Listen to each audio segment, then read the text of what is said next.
Hallelujah. इस समय अपनी आंखों को बंद करेंगे और वचन में जाने से प्रार्थना करेंगे।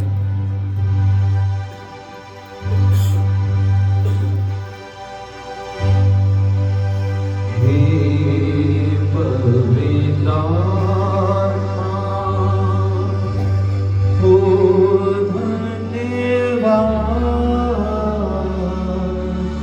हो तेरी स्तुति आराधना हे पवित्र आत्मा हो धन्यवाद हो तेरी स्तुति आराधना करता समर्पण आत्मा जीवन तेरी आराधना में तन मन और धन करता समर्पण आत्मा और जीवन तेरी आराधना में तन मन और धन तेरी पवित्र आत्मा हो धन्यवाद हो तेरी स्तुति आराधना। स्वर्ग में विराजमान प्रभु यीशु, आज इस रोज जब ये वो दिन है कि जब पृथ्वी के निवासियों ने तुझे अपने राजा के रूप में स्वीकार कर लिया, आज हमें से एक जीवन तुझको अपने जीवन के राजा के मान स्वीकार करते हैं। तू हमारे जीवन का राजा है, तू हमें न्याय दिलाएगा, तू हमें उद्धार देगा और तू है जो हमें छुटकारा देगा और अनंत जीवन में ले जाएगा। प्रभु यीशु, मैं दुआ करता हूँ आज के इस रोज में जो आराधना हम यहाँ पर करते हैं, जो प्रभु हमने आराधना की है, जो वचन आज बोला जाता है, आज तेरे लोगों को आज के दिन का महत्व पता होना पाए प्रभु, और आज के वचन के द्वारा अपने लोगों से बातचीत कर। स्वास्थ्य प्रभु परमेश्वर मेरा अच्छा कर कि मैं तेरे वचन को अच्छी तरीके से तेरे लोगों तक पहुंचा सकूं, और प्रभु परमेश्वर तेरी सामर्थ प्रभु परमेश्वर आज वचन के माध्यम से लोगों तक पहुंचने पाए। अपनी सामर्थ को, अपनी दया को आज इस स्थान पर होने दे। यीशु मसीह के नाम में इस दुआ को मांग लेता हूं। सुनिए और कीजिए। आमीन।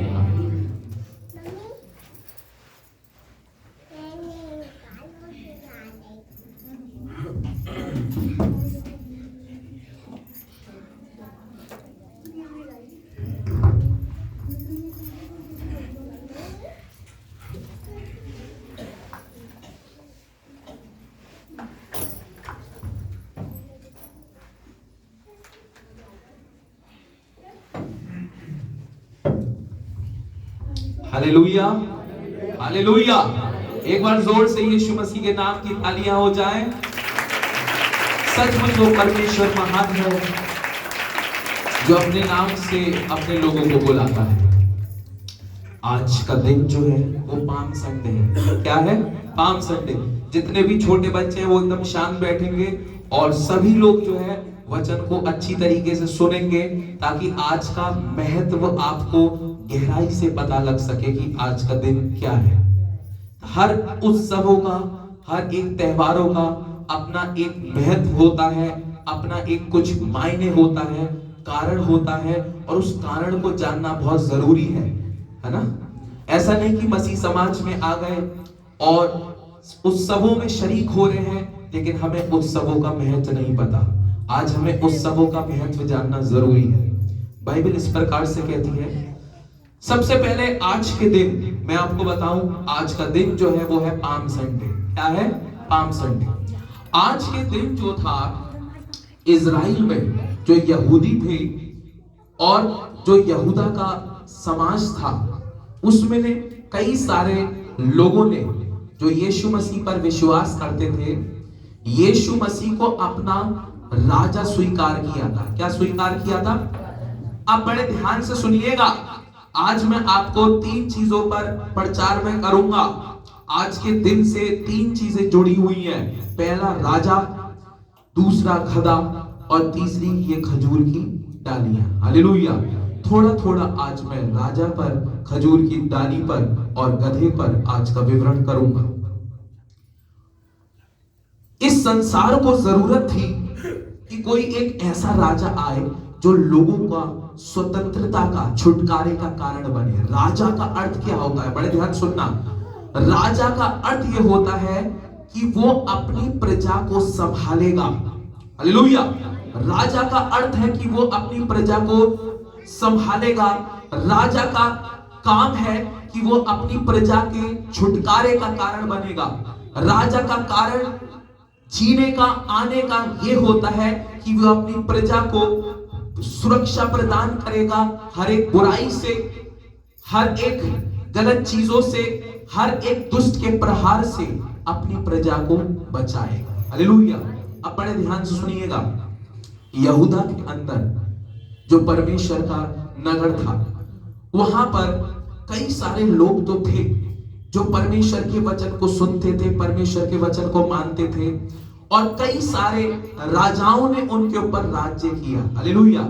लेकिन यहूदा के वो लोग इंतजार में थे कोई ऐसा राजा आए जो सदा काल के लिए हमारी स्वतंत्रता का कारण बन जाए। हालेलुया। सदा काल की स्वतंत्रता क्या है? सदा काल की स्वतंत्रता है उद्धार। हालेलुया। राजा बहुत सारे इस पृथ्वी पर आए लेकिन कोई उद्धार का कारण नहीं बना। लेकिन जब यहूदा के लोगों ने देखा कि आखिर कई सारे राजाओं ने तो हम पर राज करा लेकिन कोई भी हमारे उद्धार का कारण नहीं बना, जब तक उद्धार नहीं होगा तब तक अनंत जीवन भी हमको प्राप्त नहीं होगा। हालेलुया। लेकिन यहूदा के लोगों ने जब देखा कि ये नासरत का उद्धार करता यीशु है, उन लोगों ने यीशु को अपना उद्धार करता, अपना राजा स्वीकार करा। क्या करा? राजा स्वीकार करा। और पता है कहां से स्वीकार करा? दिल से। हालेलुया। अब देखिएगा, बड़े ध्यान से सुनिएगा, अपने मन को, अपनी बुद्धि को खोल कर बैठिए, परमेश्वर के वचन की गहराइयों को समझेंगे। जब किसी को राजा बनाया जाता है तो उसको पूरे नगर का, पूरे प्रांत का, पूरे देश की जो अधिकार होता है वो दे दिया जाता है ना? राजनीतिक तौर पर, इस तौर पर अगर कोई यहाँ का राजा है तो उसको सिंहासन पर बिठाया जाएगा, उसके सैनिक भी होंगे, उसका एक पूरा राजमहल भी होगा। लेकिन बड़े ध्यान से सुनिएगा, ये बाइबल की गहराई है जो अब तक मैं सोचता हूं बहुत सारे लोगों ने नहीं बताई और अभी तक किसी ने नहीं बताई। राजा जब बनता है तो उसका सिंहासन दिया जाता है, उसके सिंहासन के इर्द गिर्द सैनिक होते हैं, सेनापति होते हैं। लेकिन मेरे अजीजों, जो यहूदा के देश के लोगों को जो जरूरत थी वो एक ऐसे राजा की जरूरत थी जो सदा काल के लिए उनका क्या बने? उद्धार का कारण बने। हालेलुया। और मैंने बताया राजा का मतलब क्या है? रिहा करने वाला, अपनी प्रजा को सुरक्षा देने वाला। तो यहूदा के लोगों ने देखा कई सारे राजाओं ने हम पर राज तो करा लेकिन कोई हमें सुरक्षा नहीं दे पाया, कोई हमें उद्धार नहीं दे पाया। तब यहूदा के लोगों ने जब यीशु मसीह के जीवन से होते हुए चिन्ह और चमत्कार को देखा कि ये यीशु है, इसकी एक आवाज से आंधी और तूफान थम जाता है। ये वो यीशु है जो मुर्दों को भी जिला देता है। वो यीशु है जिसके बोलने से जो है ये पृथ्वी, ये वायु, ये आकाश और ये सारे जीव जंतु इसकी आवाज को सुनते हैं। और जब यहूदा के लोगों ने जान लिया कि यही हमें नजात दिलाएगा, यही उद्धार करता है, तब उन्होंने राजनीतिक तौर पर नहीं, कौन से तौर पर? आत्मिक तौर पर। कैसे? आत्मिक तौर पर यीशु मसीह को अपना व्यक्तिगत जीवन का उद्धार करता, अपना राजा स्वीकार कर लिया। हालेलुया। तो पहली बात जो लोगों ने यीशु मसीह को अपना राजा स्वीकार करा, वो कैसे स्वीकार करा? आत्मिक तौर पर। हालेलुया। कि यही हमारा उद्धार करवाएगा, यही परमेश्वर का बेटा है, अनंत जीवन इसमें है, अनंत जीवन की सारी बातें इसमें है। हालेलुया।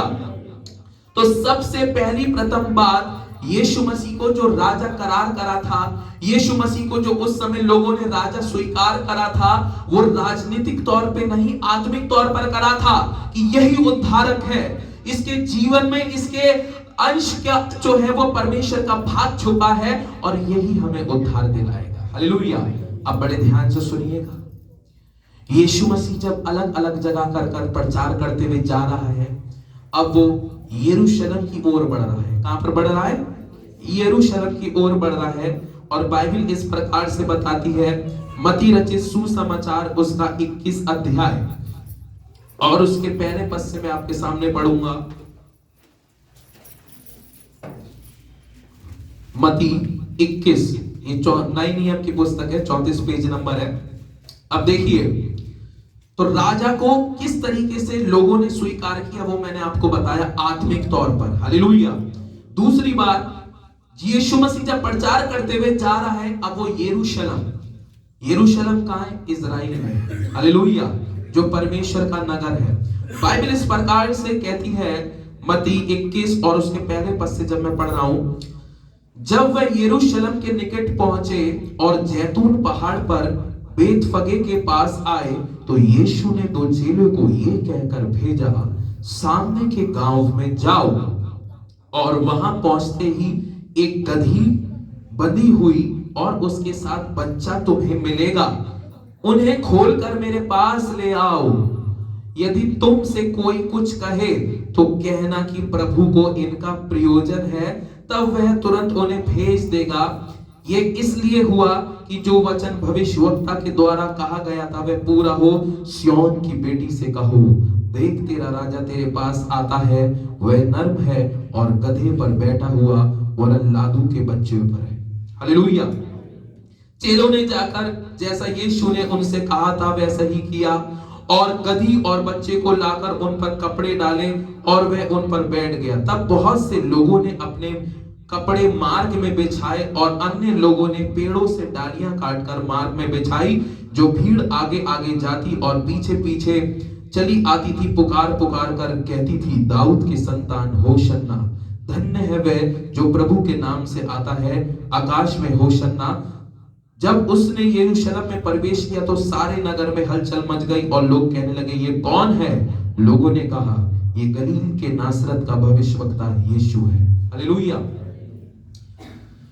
यीशु मसीह जब प्रचार करते करते जब यरूशलेम को देख रहा है तो वो एक पहाड़ पर पहुंचा है और इससे पहले वो जानता है कि वो आज का दिन आ गया कि यरूशलेम के ये लोग मुझे आज अपना उद्धार करता, अपना राजा कर कर दिल से स्वीकार कर लेंगे। हालेलुया। और उन्होंने देखा, यीशु ने देखा कि अब मैं इस यरूशलेम में जाऊंगा, तो इससे पहले यीशु मसीह ने अपने दो चेलों को, कितने चेलों को? दो चेलों को अपने पास बुलाया और यीशु मसीह ने कहा कि तुम उस गांव में जाओ, वहां पर तुम्हें एक गधी और उसका एक क्या मिलेगा? बच्चा मिलेगा। अब प्रभु की सामर्थ देखिए, यीशु मसीह शारीरिक तौर पर है, उसे नहीं पता कि यहाँ पर गांव है और इस जगह कोई गधे का बच्चा भी होगा, लेकिन ये उसकी सामर्थ है। यीशु मसीह इस समय यरूशलेम में भी प्रवेश नहीं करा, लेकिन आत्मा उसको बता रही है यीशु मसीह को कि इधर एक गांव है और उस गांव के अंदर इस जगह पर एक गधी है और गधी के साथ उसका क्या है? बच्चा। और उस गधी को किसी ने आज तक समझा नहीं, उसको जाना नहीं और अभी तक वो केवल उसको बस बंधी भी है वो। हालेलुया। तब यीशु मसीह ने अपने चेलों से कहा कि जाओ और उसके मालिक से कहो कि यीशु को, प्रभु का इसको प्रयोजन है, इस गधी को दे दो। अब यीशु मसीह की बात को देखिए, यीशु मसीह ये भी जानता है कि जब मेरे चेले जाएंगे तो गधी का जो मालिक है वो क्या कहेगा, तुम इसे कहां लिए जा रहे हो। हालेलुया। तो यीशु मसीह की सामर्थ्य है, यीशु मसीह पहले से ही अपने चेलों को बता रहा है कि अगर उनका मालिक पूछे कि तुम उनको कहां लिए जाते हो, तो यीशु मसीह पहले से आत्मा में होकर अपने चेलों को बता दिया कि उनसे, मालिक से बोल देना कि प्रभु को इसका प्रयोजन है। है, ये सामर्थ्य है। हालेलुया। यीशु मसीह जब इस संसार में आया, कई सारे देवी देवता इस संसार में आए। जब हम इस संसार को देखते हैं तो अन्य देवी देवता जब आए, किसी ने शेर की सवारी करी, किसी ने हाथी की सवारी करी, किसी ने चूहे की सवारी करी, किसी ने ऊंट की सवारी करी। जब हम इन पशुओं को देखते हैं, ऊंट, हाथी, शेर, तो ये राज की सवारी होती है। किसकी सवारी होती है? राज की सवारी। जब कोई ऊंट की, हाथी की या शेर की सवारी करता है तो पुराने समय में यह राज की सवारी मानी जाती थी कि जब वो ही इस पर बैठकर आएगा, ऊंट पर बैठकर आएगा, हाथी पर बैठकर आएगा या फिर शेर पर बैठकर आएगा, तो वो काफी ज्यादा बलशाली होगा। हालेलुया। लेकिन यीशु मसीह को देखिए, उसकी नरमता को देखिए, यीशु मसीह से कुछ सीखिए। उसने राज की सवारी को भी नहीं समझा। हालेलुया। सब लोग कैसी सवारी करना चाहते हैं? राज की सवारी। सब लोग कैसी गाड़ी पर बैठना चाहते हैं कि जब गाड़ी हमारी चले तो लोग हमें पलट पलट कर देखें। सब लोग क्या चाहते हैं कि हम एक ऐसे वाहन पर बैठे कि दूर से जब हम चले तो दूर से ही पहचान लें कि कोई बहुत पावरफुल, कोई बहुत पैसे वाला, कोई बहुत दिग्गज आदमी आ रहा है। हालेलुया। कई सारे देवी देवताओं ने ऊंटों की सवारी करी, हाथियों की सवारी करी, शेरों की सवारी करी, लेकिन यीशु मसीह ने उस पशु को देखा जिस पशु को संसार ने नकारा था, और उसने किसको देखा? गधे को। हालेलुया। वो यीशु मसीह के उस व्यवहार को देखिए। उसने हाथी को नहीं देखा, उसने ऊंट को नहीं देखा, उसने शेर को नहीं देखा। उसने देखा कि संसार में इसको नकारा है और आज मैं इसको अपने पास बुलाऊंगा और मेरे द्वारा आज इसका शुभमान, इसकी प्रतिष्ठा बढ़ेगी। हालेलुया। और यीशु मसीह ने अपनी सवारी करने के लिए किसको चुना? एक गधे के बच्चे को। हालेलुया। और जब गधे के बच्चे को यीशु मसीह ने अपने पास बुलाया और उसको देखा होगा तो शायद गधे की आंखों में से आंसू निकलने होंगे। हालेलुया। ओ जब यीशु मसीह ने उस गधे के बच्चे को बुलाया होगा तो वो गधा देख रहा होगा, मुझे कौन पूछता है? मुझे तो संसार जो है मेरे लिए मूर्खता का वर्णन करते हैं। संसार में मुझे कौन समझता है? सब लोग मुझे पागल समझते हैं। लेकिन वो गधा जब आ रहा होगा, उसका दिल कितनी प्रसन्नता से भर रहा होगा, है ना? कि लोग तो शेर को पूछते हैं, लोग तो हाथी को पूछते हैं, लोग ऊंट को पूछते हैं, लोग घोड़े को पूछते हैं, मुझे कौन पूछता है? यीशु ने कहा, मैं तुझको पूछता हूं। हालेलुया। आज जितने लोग जो संसार में नकारे हुए हैं, जिनको कोई नहीं समझता, जिनको कोई गले नहीं लगाता, जो ठुकराए हुए लोग हैं। हालेलुया। जिंदगी के इस सफर में जो ठुकराए हुए लोग हैं, जिनको कोई नहीं समझता, आज यीशु मसीह उनको अपने पास बुलाता है, क्योंकि ऐसे लोगों को प्रभु का प्रयोजन है। हालेलुया।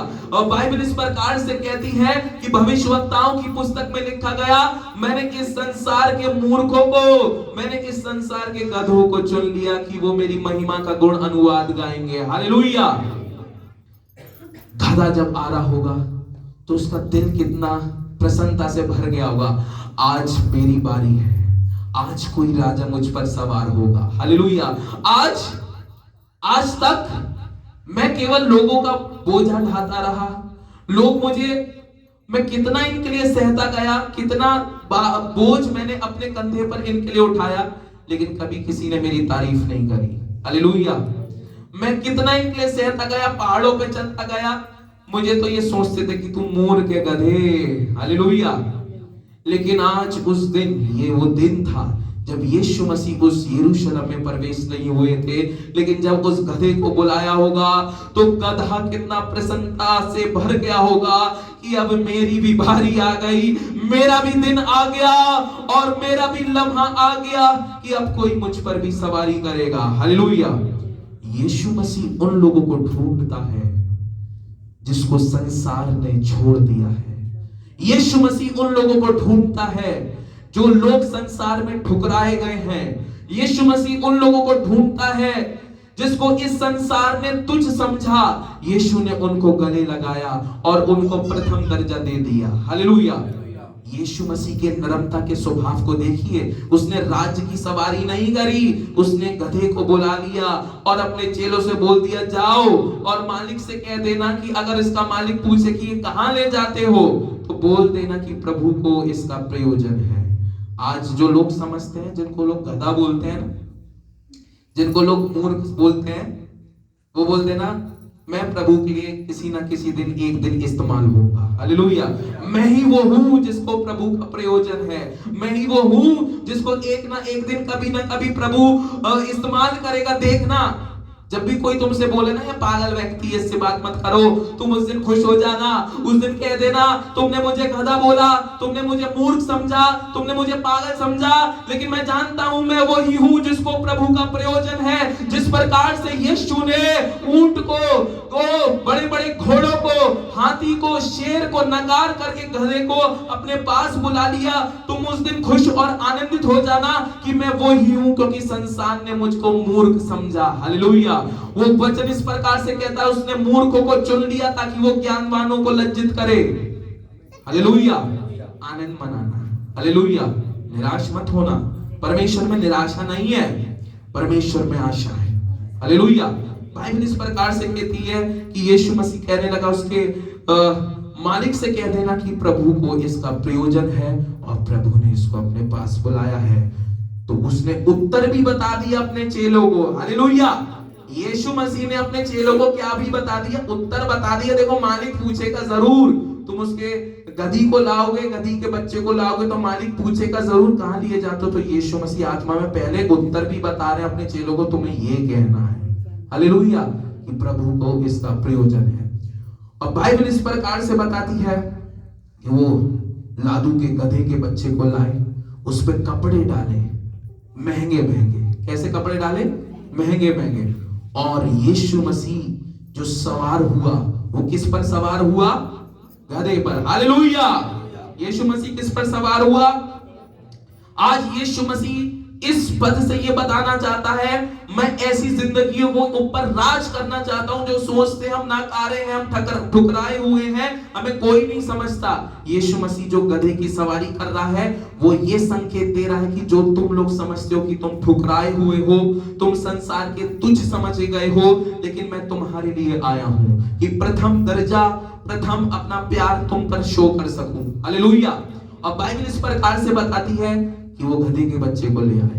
यरूशलेम के लोग जो हैं वो यीशु मसीह का इंतजार कर रहे हैं। क्या कर रहे हैं? इंतजार कर रहे हैं, क्योंकि आज का वो दिन है कि दिल से उनको यीशु मसीह को राजा करके स्वीकार करना है। कहां से करना है? दिल से। मैंने बोला राजनीतिक तौर पर नहीं बना था वो राजा बना था लोगों की मनसा के अकॉर्डिंग। हालेलुया। लोगों ने आत्मिक तौर पर मन से उसको राजा माना था। आज समय है कि मैं और आप भी उसको अपने जीवन का राजा कहां से माने? मन से माने। हालेलुया। वो ये नहीं कि वो आपको डील करेगा राजदंड लेके कि यहाँ पर सड़कें बनाओ, यहाँ पर ये मीनार बनाओ, यहाँ पर ये करो वो करो। नो, वो उद्धार का राजा है। हालेलुया। उद्धार। यरूशलेम के लोगों ने जो राजा माना वो दिल से माना। और बाइबल इस प्रकार से बताती है कि गधा जब आया, कौन आया? गधा बड़े प्रसन्नता पूर्वक आया होगा। गधा थोड़ा इमोशनल भी हो गया होगा। हालेलुया। कभी कतार जब हमें जहां कहीं रिस्पेक्ट नहीं मिलनी चाहिए, जहां कहीं हमें जो है इतना आदर नहीं मिलता, कोई बड़ा जन हमारा आदर करने लगे तो उस समय आंखों में से पानी निकलने लगता है।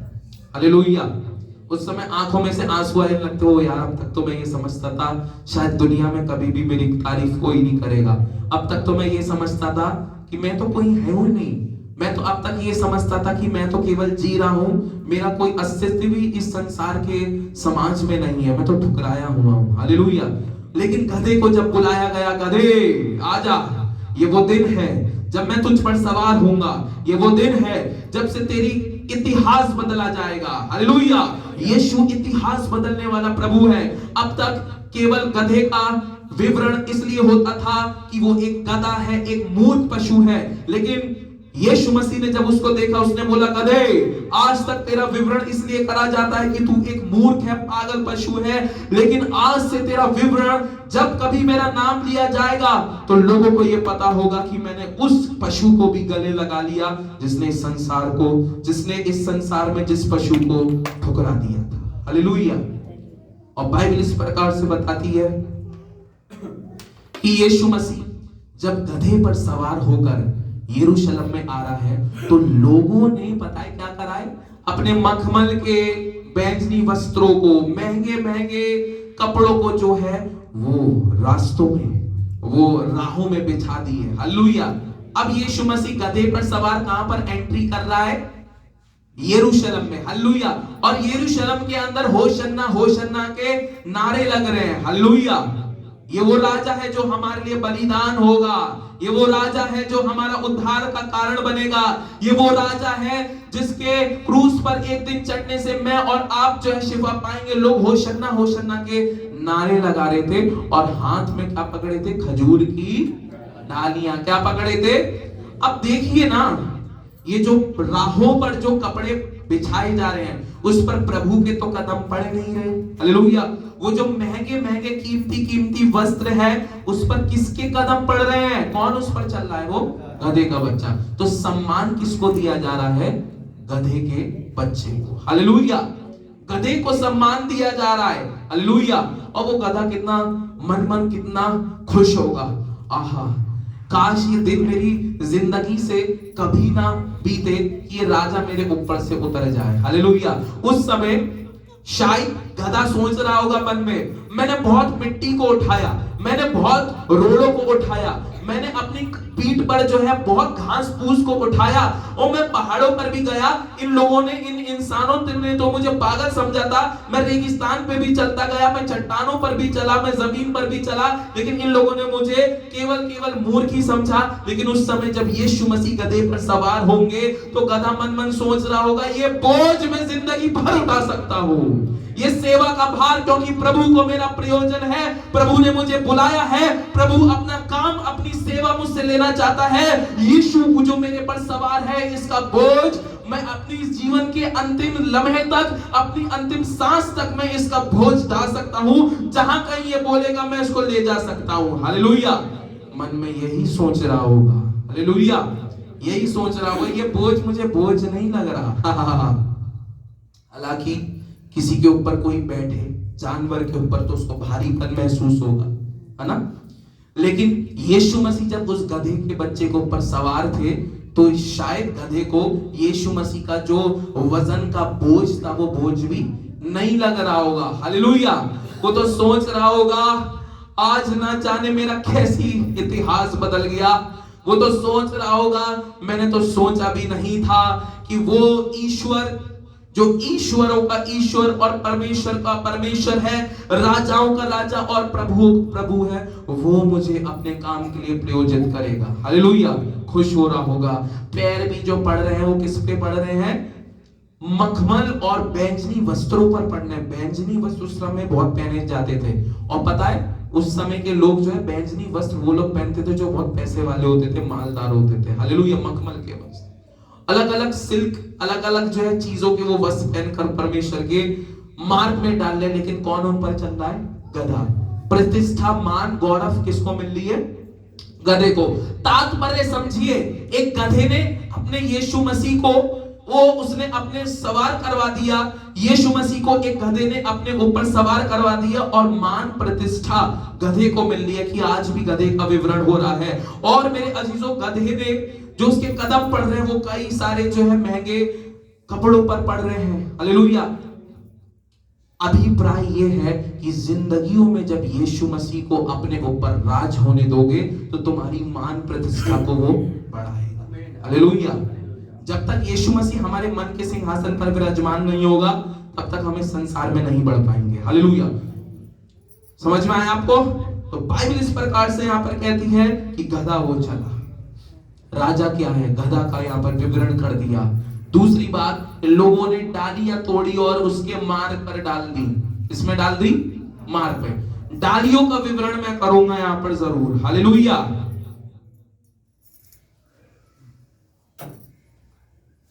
डालियों का विवरण जो है, जो खजूर की डालियां है, ये बहुत महत्वपूर्ण है। हालेलुया। आप बड़े ध्यान से सुनिए। खजूर की जो डालियां हैं इसके 4 मेन रीजंस हैं। मसीह समाज में। कितने रीजंस हैं? 4 ऐसे कारण हैं जो आज के दिन को पाम संडे बोला जाता है, और आगे भी अब एक प्रकाशन आपके सामने खोलूंगा। पहला, बड़े ध्यान से सुनिएगा, खजूर की डालियों को यहूदा के उस समय, जब यीशु मसीह इस संसार में भी नहीं था, जब मसीह समाज भी नहीं हुआ था, तब यहूदा के लोग जो है खजूर की डालियों को विजय का और सफलता का चिन्ह मानते थे।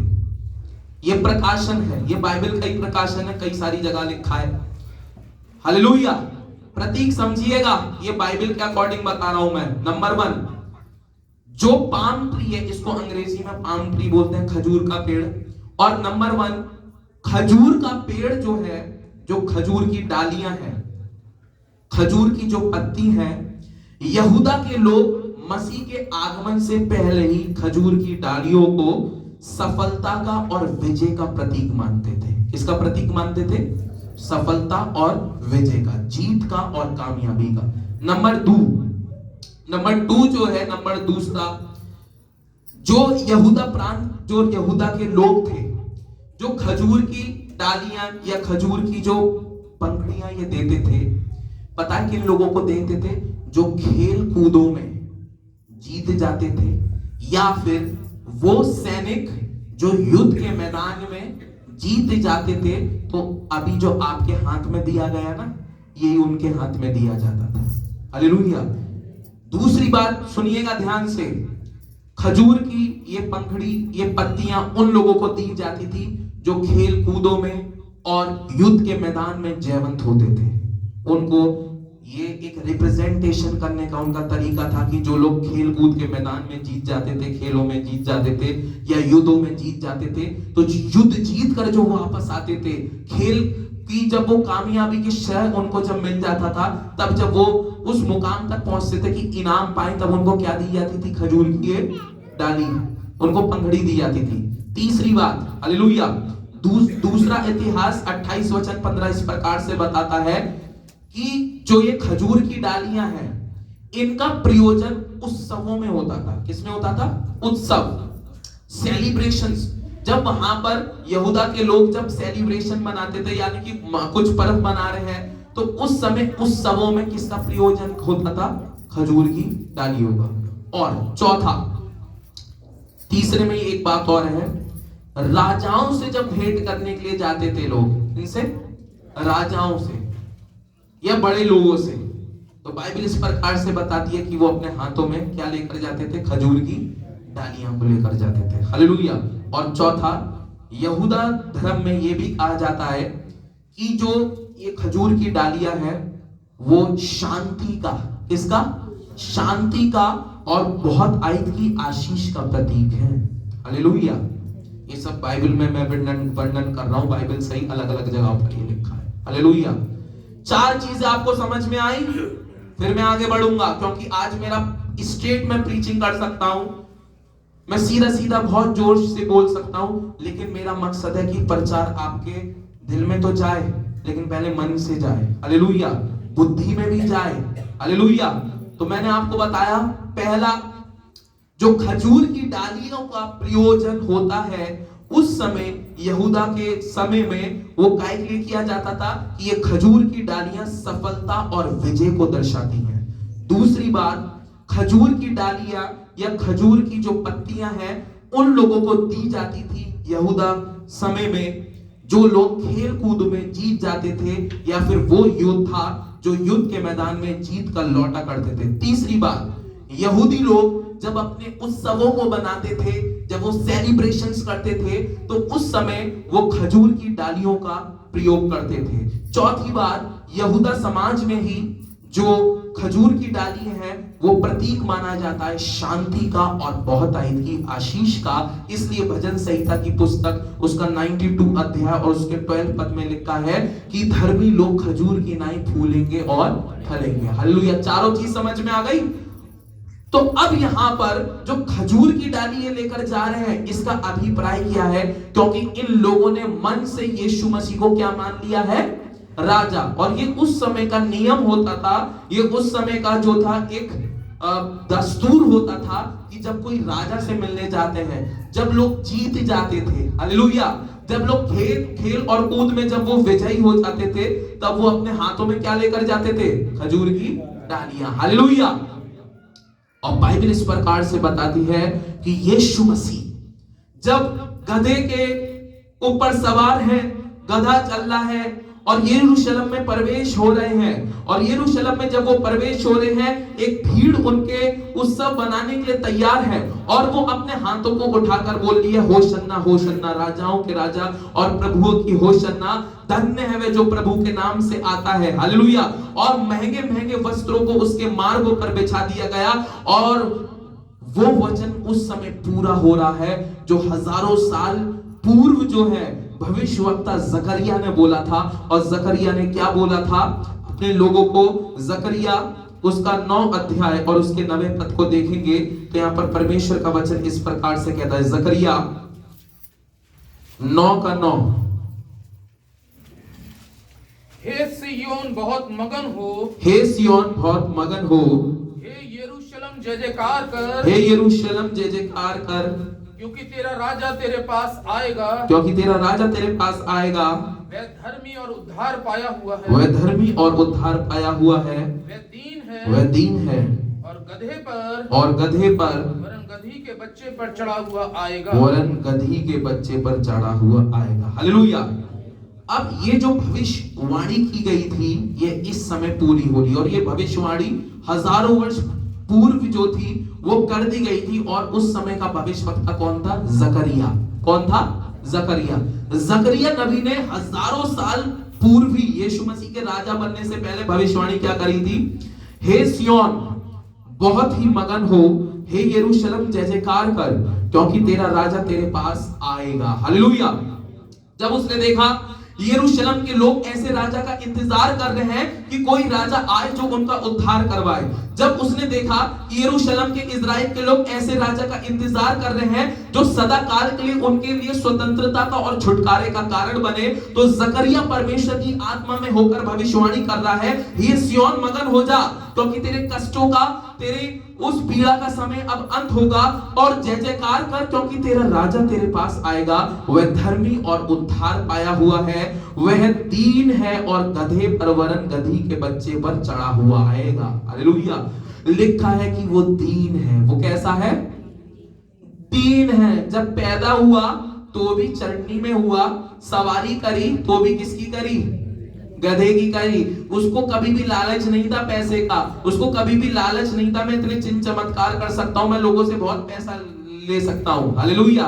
वो साधारण था, वो दीन था, वो भला था, हालेलुया। जकरिया आत्मा में होकर उस बात को प्रकट कर रहा है जो बहुत वर्षों के बाद जो है इस संसार में बीतेगी, कि यीशु मसीह को लोग जो है अपना जीवन का राजा कर स्वीकार कर लेंगे, और वो कह रहा है कि वो दीन होगा और उद्धार पाया हुआ होगा, हालेलुया। अपना राजा किसको चुनते हो? जो उद्धार पाया हुआ हो उसको चुनो, हालेलुया। कहता है मन में बहुत दीन है वो, हालेलुया। फिरौन राजा, पूरी बाइबल में जब हम पढ़ते हैं तो फिरौन राजा बड़ा अहंकारा हुआ राजा था, हालेलुया। बड़ा भयंकर अहंकारा हुआ था फिरौन राजा।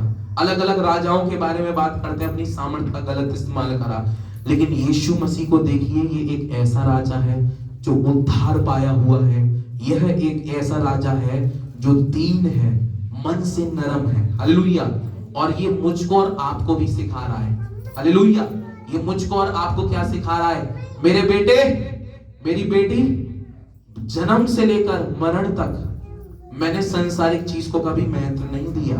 यीशु मसीह ये सिखा रहा है। मैं और आप उसके बेटे और बेटी आए तो हम इस संसार की चीजों को क्यों महत्व देते हैं? हालेलुया। हम इस संसार की चीजों को क्यों महत्व देते हैं? यीशु मसीह सिखा रहा है। चाहता तो मैं बहुत ऊंचे महल में पैदा हो सकता था, चाहता तो मैं सोने के पालने में जन्म ले सकता था, लेकिन घास फूस और एक ऐसी जगह को ही मैंने चुना जो गरीबी को, जो एक साधारण जिंदगी को दर्शाती है। साधारण जिंदगी को, बस खाने पीने को मिले और तन ढकने को कपड़ा मिले, मैं परमेश्वर का प्रचार करता रहूंगा, हालेलुया। और उसके स्वभाव को देखिए कि सवारी भी उसने किसी की बड़े राज वाले पशु की नहीं करी, किसकी करी? गधे की। और हम सब तो बड़ी बड़ी महंगी महंगी गाड़ियों पर, कार में, बड़े बड़े सिंहासन पर, बड़ी बड़ी कुर्सियों पर विराजमान होना चाहते हैं, लेकिन यीशु मसीह एक साधारण, एक दीनता से भरा हुआ, एक नरम स्वभाव का एक इंसान बनकर आया और उसने गधे को चुना। हालेलुया। अंतिम हम वचन के पाठ में चलेंगे और ये बहुत महत्वपूर्ण बात रहेगी हमारे और आपकी जिंदगी के लिए, और परमेश्वर में आप सामर्थ्य से निश्चय है कि भरे जाएंगे।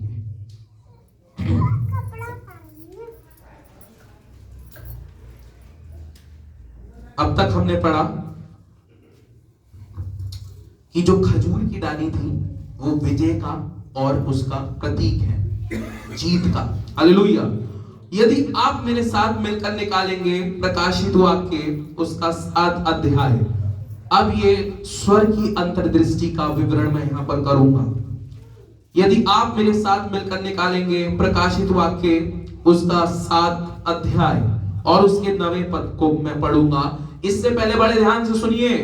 अभी जो राजा आया, यीशु मसीह जो आज के दिन राजा बना, लोगों ने उसको अपने जीवन का राजा स्वीकार कर लिया, तो लोग उसके आगे क्या लेकर जा रहे हैं? खजूर की डाली। उनके हाथों में क्या है? खजूर की डाली। और बाइबल इस प्रकार से बताती है कि एक दिन ये संसार मिट जाएगा।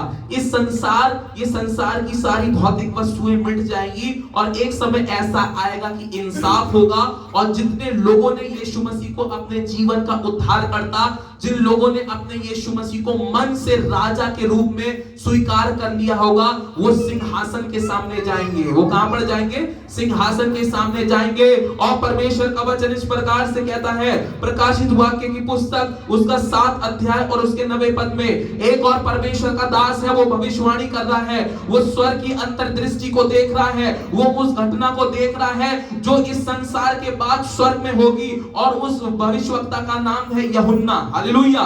यूहन्ना परमेश्वर की आत्मा में भर चुका है, और यूहन्ना परमेश्वर की आत्मा में जब भर चुका है तो वो एक बड़ी भीड़ को देख रहा है, और वो बड़ी भीड़ को देख रहा है, और एक के बाद एक जो है यूहन्ना को प्रभु परमेश्वर दर्शन दे रहा है, और दर्शन में होकर वो यूहन्ना उन बातों को देख रहा है जो इस संसार में होंगी, जो इस संसार में तो होंगी परंतु स्वर्ग में भी होगी। और यूहन्ना क्या देख रहा है? प्रकाशित वाक्य 7 अध्याय और उसके 9वें पद में लिखा, इसके बाद मैंने दृष्टि की तो देखो हर एक जाति और कुल और लोग और भाषा में से एक ऐसी भीड़ जिसे कोई गिन नहीं सकता था, श्वेत वस्त्र पहने और हाथों में खजूर की डाली लिए हुए सिंहासन के सामने और मेमने के सामने खड़ी है। हालेलुया। दृश्य देखिए, यूहन्ना का दृश्य यहां पर क्या कह रहा है कि जो लोग मर गए, जिन लोगों का इंसाफ हो गया, तो कह रहा है हर एक जाति, हर एक धर्म के मानने वाले लोगों में से मैंने एक बड़ी विशाल भीड़ को मैं देख रहा हूं। हालेलुया। दर्शन में है, और दर्शन में क्या देख रहा है? पृथ्वी मिट चुकी है, पृथ्वी का सारा जो खूबसूरती है वो लोप हो चुकी है, पृथ्वी खत्म हो चुकी है, और लेकिन देख रहा है एक बहुत बड़ा सिंहासन है। यूहन्ना आरिफ दर्शन में होकर देख रहा है एक बहुत बड़ा सिंहासन है, और उस सिंहासन के ऊपर कोई सर्वशक्तिमान विराजमान है, और कह रहा है इसके बाद मैंने दृष्टि की तो देखो हर एक जाति और कुल और लोग और भाषा में से एक ऐसी भीड़ जिसे कोई गिन नहीं सकता था, श्वेत वस्त्र पहने और अपने हाथों में, कहां पर? अपने हाथों में खजूर की डालियां लिए हुए सिंहासन के सामने और मेमने के सामने खड़ी है, और बड़े शब्द से पुकार कर कहती है, उद्धार के लिए हमारे परमेश्वर का जो सिंहासन पर बैठा है और मेमने का जय जयकार हो। हालेलुया। अब आप समझ रहे हैं ये परमेश्वर का वचन में कैसे प्रकाशन यहाँ पर खुल रहा है। अभी ये वचन आपने बहुत बार पढ़ा होगा, लोगों ने, प्रचारकों ने बहुत बार पढ़ा होगा कि मैंने एक भीड़ को देखा, वो अपने हाथों में खजूर की डाली पकड़ी थी। क्या अभी तक किसी ने आपको बताया कि खजूर की डाली क्यों पकड़ी थी? अभी 4 बातों में से एक बात मैंने बताई, जो विजय ही होता है, जो जयवंत होता है, वो अपने हाथ में क्या लिए जाता था? खजूर की डाली। हालेलुया। और वो जब राजा के सामने भेंट करने जाता था तो वो अपने हाथ में क्या लेकर जाता था? खजूर की डाली। और आप सबको ये मालूम है कि एक दिन जब मेरा और आपका इंसाफ होगा तो हम राजाओं के राजा और प्रभुओं के प्रभु से मिलेंगे। तब वही कह रहा है, तब मैंने उस भीड़ को देखा जो अपने हाथों में क्या ली हुई थी। अब आपको समझ में आया इसका मतलब? अब ये हाथ में जो ये भीड़ जो है, जो मैंने दृष्टि की, तो क्या देखता हूं कि हर एक जाति और हर एक कुल और भाषा बोलने वाले अपने हाथों में खजूर की डाली लिए हुए थे और होशन्ना के नारे लगा रहे थे। अर्थात ये वो लोग हैं जिन्होंने जीवन पर पाप पर जय को प्राप्त किया। हालेलुया। ये वो लोग हैं जो यूहन्ना आरिफ देख रहा है, जो शैतान पर जिन्होंने जय को प्राप्त किया। ये वो लोग हैं जो इस संसार में सताए तो गए, परंतु इन लोगों ने अपने मस्तिष्क को, अपने सिर को संसार के आगे नहीं झुकाया। ओ जो यूहन्ना आरिफ अपने दर्शन में होकर देख रहा है कि एक ऐसी भीड़ है जो सिंहासन के सामने खड़ी है और होशन्ना के नारे लगा रही है। ये वो भीड़ है जो संसार के हर एक अधर्म से, जो मृत्यु पर जयवंत हुई है, क्योंकि जो जय पाता है उसके हाथों में ये खजूर का लीफ, ये खजूर की पत्ती होती है। हालेलुया। ये अभिप्राय है, ये रेवलेशन है बाइबल का जो यहां पर खोला गया। हालेलुया। हालेलुया। उस समय जब मेरा और आपका न्याय होगा, उस समय जब मैं और आप परमेश्वर के आगे जाएंगे, तो ये जो भीड़ का वर्णन कर रहा है, आज तो भौतिक तौर से हमारे पास ये खजूर की डाली है, ये साइन है। हालेलुया। ये साइन है, ये जीत का साइन है। हालेलुया। ये वो साइन है जिसके विषय में अभी हमने पढ़ा कि इसके बाद मैंने दृष्टि की तो देखा कि लोग जो है अपने हाथों में क्या लिए हुए हैं? खजूर की डाली लिए हुए हैं। इसका मतलब क्या है? ये वो साइन है जो बता रहा है कि हमने पाप को नष्ट और नाबूद कर दिया। ये बता रहा है कि हम जो है प्रभु यीशु मसीह को हमने जीवन से अपने राजा के तौर पर अपने स्वीकार कर लिया। हालेलुया। ये वो चिन्ह है। तो उस समय जब ये पृथ्वी, ये कायनात मिट जाएगी, तो लोग जो जय पाएंगे, क्या पाएंगे? इसमें लिखा है कि जो लोग जिन्होंने जय पाई, क्या पाई? उन्हीं के हाथ में मैंने क्या देखा? अब आपको समझ में आए जो चार बातें मैंने बोली थी कि खजूर की जो डाली होती है वो किसके हाथ में होती है? पहली बात बताई थी, जो जयवंत होता है यह सफलता को प्राप्त करता है। ये साइन है सफलता का और विक्ट्री का। हालेलुया। कहता है कि जब परमेश्वर से मिलने जाओगे तो ये साइन जो है लेकर जाओगे, तो ये साइन होगा, प्रभु मृत्युम जयम, मृत्यु पर हमने भी जय प्राप्त कर ली। हालेलुया। और अनंत जीवन में पहुंच गए। हालेलुया। तो आज का वचन ये समझाने के लिए था परमेश्वर की बातों को। नंबर 1 कि आज का जो दिन था वो ये था कि यरूशलेम में, इज़राइल के अंदर लोगों ने यीशु मसीह को अपना राजा कहां से स्वीकार करा था? मन से। आत्मिक तौर से लोगों ने यीशु मसीह को आत्मिक तौर से अपना राजा स्वीकार करा। दूसरा, यीशु ने ऐसी सवारी करी, एक ऐसे पशु की सवारी करी जो साधारण पशु था, जिसको सब मूर्ख समझते थे। उसने राज की सवारी को ठुकराया। लोगों ने तीसरी बात उसके लिए खजूर की डाली को लेकर गए और होशन्ना के नारे लगाए। तो आज का ये जो पाम संडे का पर्व होता है वो यही होता है कि यीशु को मन से अपना राजा स्वीकार कर लो कि वह तुम्हारे उद्धार का कारण बने, ताकि फिर मैंने दृष्टि की तो तुम्हारे हाथों में भी मैं, अभी तो सबकी फोटो खींच गई अभी तो सबकी फोटो भी बनी थी, सबके हाथों में ये खजूर की डाली थी। हालेलुया। जयम सिंह है ये, जयम सिंह, जीत को प्राप्त कर लिया। लेकिन शायद यूहन्ना आरिफ ने और सबकी शक्लें देख ली होंगी कि किन किन के हाथों में ये। मन से राजा स्वीकार नहीं करोगे तो वो सिंहासन के सामने डालोगे तो उस भीड़ में नहीं मिलोगे। हालेलुया। हम ढूंढे वहां पर, अरे ये कहां है? अरे वो कॉन्गो बजाते थे भैया, वो कहां है? अरे ये भैया बड़ा अच्छा गाना गाते थे, वो कहां है? उस भीड़ में हम अपने लोगों को भी तो ढूंढेंगे। वो कह रहा है कि सिंहासन के सामने जो जय प्राप्त कर ली है, जिन्होंने अधर्म पर जय को प्राप्त कर लिया, जो जीत गए, वो भीड़ के पास सिंहासन के सामने गए ताकि राजा से अपने भेंट कर सके। हालेलुया। तो उस भीड़ में ऐसा ना हो कि कलीसिया 100-200 की, यार ये वो नहीं आए, पता नहीं कौन नहीं आए, दुआ तो अच्छी करते थे, वो नहीं आए। अरे वो भैया पता नहीं प्रचार तो अच्छा करते सुनाते थे, वो नहीं आए।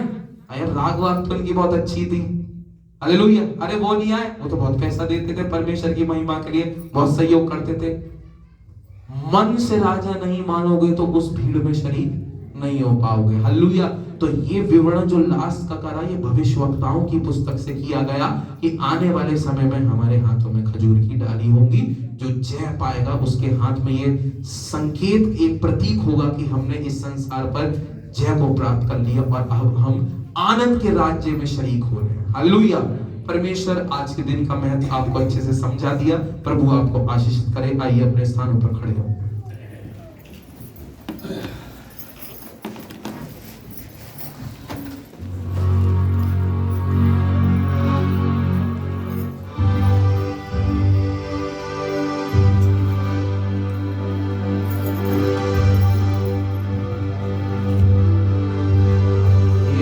कहता है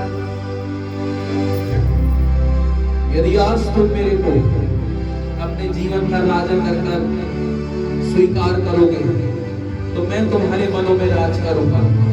मैं वो ईश्वर हूं जो तुम्हारे मन में राज करना चाहता हूं। कभी भी यीशु ना छोड़ेगा, कभी भी यीशु ना त्यागेगा, कभी भी यीशु के लोगों लज्जित नहीं होंगे। कौन बजाएंगे? हम सब ताली बजाएंगे। यीशु कभी नहीं छोड़ेगा। राजनीतिक राजा बदलते जाएंगे, हर 5 साल के बाद, हर एक पीरियड के बाद एक नया राजा मिलेगा, लेकिन वो कभी ना बदलने वाला राजा है। ये वो राजा है जो आनंद के उत्सव में ले जाएगा।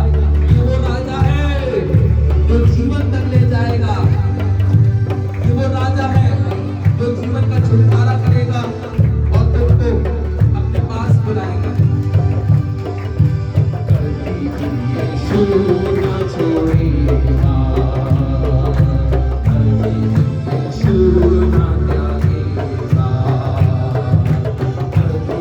यीशु ना छोड़ेगा, यीशु ना त्यागेगा, यीशु के लोगों लज्जित नहीं होंगे। शर्माने वाली माता तो भूल सकती है, अपने संगे लोग हमें छोड़ सकते हैं। शर्माने वाली माता तो भूल सकती है, अपने संगे लोग हमें छोड़ सकते हैं। मैं तो जगत के अंत तक सदा तेरे साथ रहूंगा, यीशु ने कहा। मैं तो जगत के अंत तक सदा तेरे साथ रहूंगा, यीशु ने कहा। यीशु ना छोड़ेगा, यीशु ना त्यागेगा, यीशु के लोगों लज्जित नहीं होंगे। आइए अपने आंखों को बंद करें और प्रार्थना करेंगे। ओ हालेलुया, ओ हालेलुया, ओ हालेलुया। यीशु, आज प्रभु परमेश्वर ये वो दिन है जब आज तेरी प्रजा के लोग तेरे को अपने जीवन का राजा करके स्वीकार कर लेते हैं, क्योंकि वचन इस प्रकार से कहता है, जितनों ने उसको मान लिया, जितनों ने उसको ग्रहण कर लिया, उसने उनको अपने पुत्र और पुत्री होने का अधिकार दे दिया। ओ सामर्थी यीशु, मैं दुआ करता हूँ आज एक एक लोग ये लोग तेरी प्रजा है प्रभु परमेश्वर, ये लोग तेरे बेटे और बेटियां हैं। ओ प्रभु परमेश्वर, इस समय में प्रचार जो किया वो आज तेरे लोगों को बताता है। यदि तुम जीवन में यीशु को अपना उद्धार करता स्वीकार कर लोगे तो निश्चय तुम उद्धार की भीड़ में शरीक हो जाओगे और तुम्हारे हाथों में खजूर की डालियां होंगी जो इस बात को बताएंगी कि तुमने पाप को हरा दिया, तुमने मृत्यु को हरा दिया, तुमने जीवन में अपने यीशु मसीह को राजा कर स्वीकार कर लिया। ओ सामर्थी परमेश्वर, मैं दुआ करता हूँ आज के इस रोज तू अपने लोगों के साथ रहे प्रभु यीशु, और अपनी गहराइयों में ले चल, गहराइयों में ले चल। यरूशलेम के लोगों ने कहा कोई आएगा जो उद्धार करेगा, कोई आएगा जो चंगाई देगा, कोई आएगा जो स्वतंत्रता देगा, तो वही हमारा राजा होगा। प्रभु यीशु, यदि कोई अभी भी बंधुआई में है, क्या कारण है बंधुआइयों का मैं नहीं जानता। चाहे अधर्म प्रभु परमेश्वर बंधुआई का कारण बन रहे हैं, चाहे मानसिक समस्याएं बंधुआई का कारण बन रही है, चाहे पितरों के श्राप बंधुआई का कारण बन रहे हैं, लेकिन यीशु इस समय तेरी महान सामर्थ के द्वारा, इस समय तेरी महान सामर्थ के द्वारा मैं घोषणा करता हूँ, राजा हमारे मन में तू आ और अपने लोगों को स्वतंत्र कर, क्योंकि तू राजा है, तू स्वतंत्र करेगा, तू उद्धार पाया हुआ है, तू दीन है और तू सामर्थी और भय योग्य है। आकाश तेरा सिंहासन और पृथ्वी तेरे पांव की चौकी है। ओ परमेश्वर, इस समय दुआ, इस समय हम में से एक एक जीवन तुझे अपने जीवन का राजा स्वीकार करता है।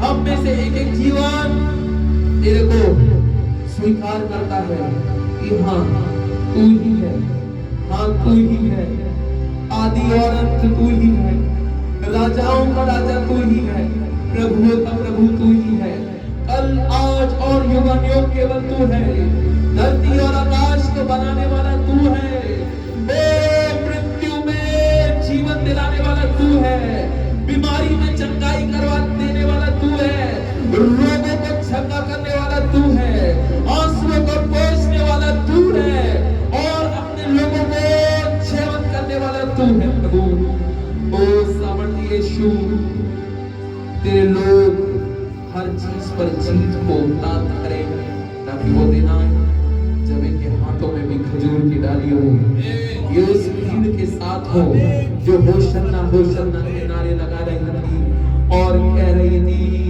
धन्य है वह प्रभु, धन्य है वो प्रभु जो हमारे लिए जिया मरा और हमारे लिए उद्धार का कारण बना, हमारे लिए बलिदान हुआ। प्रभु यीशु, सभी को तू आशीषित कर, तेरा अनुग्रह, तेरी करुणा, तेरी दया इस मंडी पर, इस प्रजा पर होने पाए। हर बात में धन्यवाद करते हुए इस दुआ को यीशु मसीह के सामर्थी नाम में होकर मांग लेते हैं। सुनिए ग्रहण कीजिए। हालेलुया। एक बार जोरदार से ताली राजाओं के राजा के लिए। Hallelujah, hallelujah.